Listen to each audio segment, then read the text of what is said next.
Finally, during spring break, we rented at home Batman vs. Superman.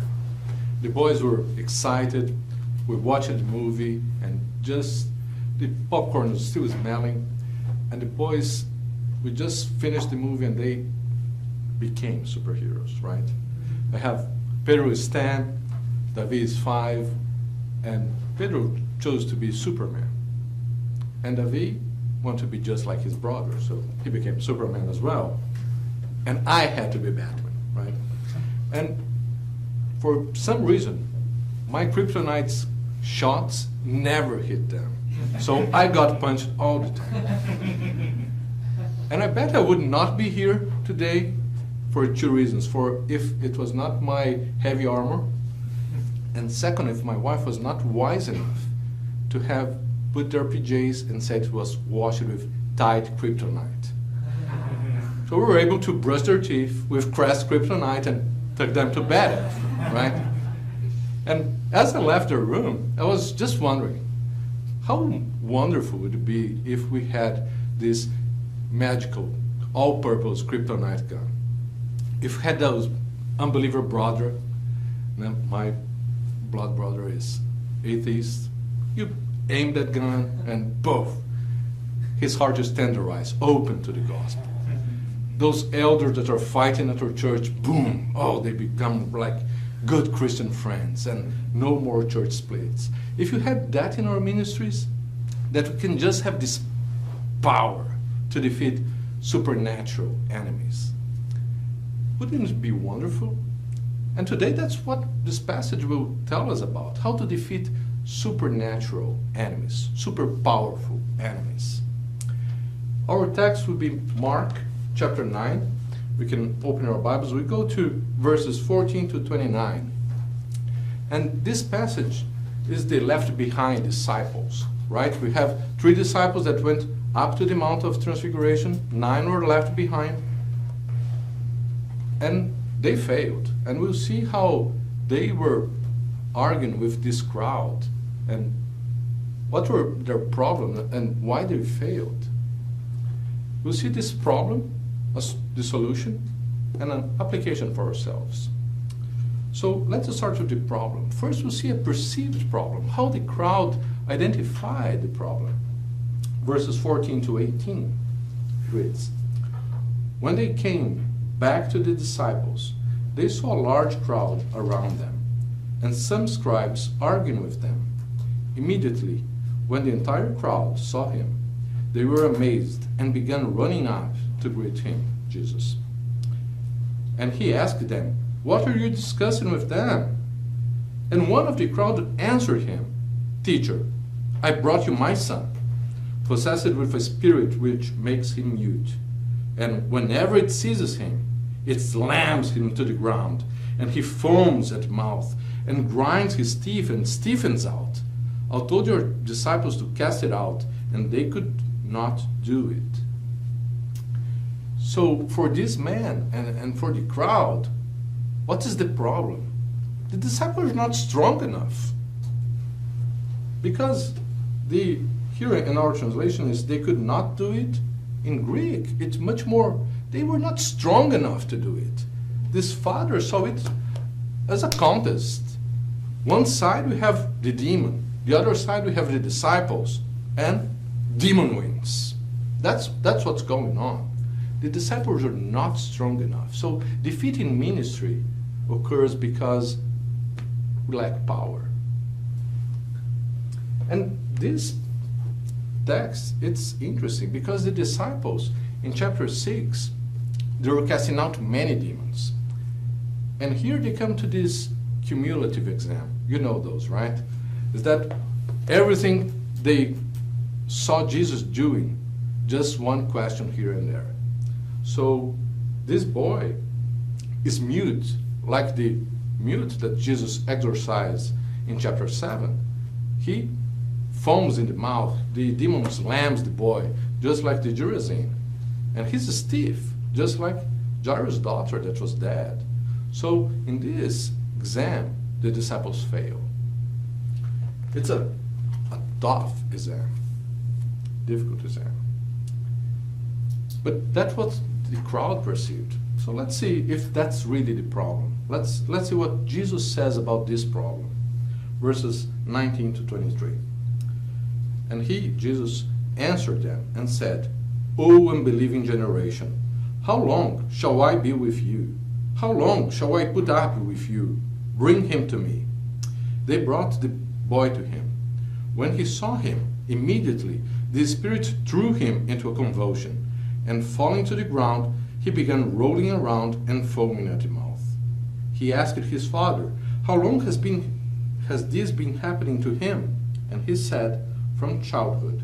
It has often thrown him both into the fire and into the water to destroy him. But if you can do anything, take pity on us and help us. And Jesus said to him, If you can, all things are possible to him who believes. So Jesus' diagnosis was a bit different. For him, defeat in ministry occurs because we lack power. And we lack power because we're not believing. We're unbelieving generation. Oh, unbelieving generation. Then he caps that out with everything is possible for him who believes. So we have here this tension going on. And Mark is doing with this text is pointing us with all the audience, all the crowd that was around this father, asking that question. Am I unbelieving? If I had here in my shirt a faithful meter, would it be full or it's like blinking and I'm running on vapors of faith? How is mine? How is yours? And how we can increase that? That's what Mark is wanting us to urge, to have this necessity. How we can do that? How we can grow our faith and be a believing people to solve this crisis? And that's how we're moving to the solution of the problem. And the solution we'll see that is God provides faith and divine empowerment for those who humbly depend on him in prayer. So we'll see this slowly, how it builds up. Verses 24. Immediately the boy's father cried out and said, I do believe. Help my unbelief. And I think that's a wonderful response for this father. This man is humble enough to acknowledge that my faith is not enough. It's small, it's fragile, deficient. But what I have, I put here. I give that to you. I believe. Help me overcome that. Because he understands that God is the one that gives faith. We cannot generate faith ourselves. It's a gift from God. And it's wonderful how he gets this difficult theological idea. And we should do the same. And Jesus responds to that faith that's small in a beautiful way. So verses 25. When Jesus saw that a crowd was rapidly gathering, he rebuked the unclean spirit, saying to it, You deaf and mute spirit, I command you, come out of him and do not enter him again. And after crying out and throwing him into terrible convulsions, it came out. And the boy became so much like a corpse that most of them said, He's dead. But Jesus took him by the hand and raised him, and he got up. And Mark has this style that everything is really fast, only 3 verses. But put yourselves in the shoes of this father. What's going on? It probably lasted forever for him. He's with his son over there. Jesus commands the spirits to go out. And the boy becomes stiff, and everyone around him, he's dead, he's dead, he's dead, your son is dead. And the father doesn't turn to Jesus and point to him and say, What have you done? No, Mark doesn't say that. He's steadfast in that point.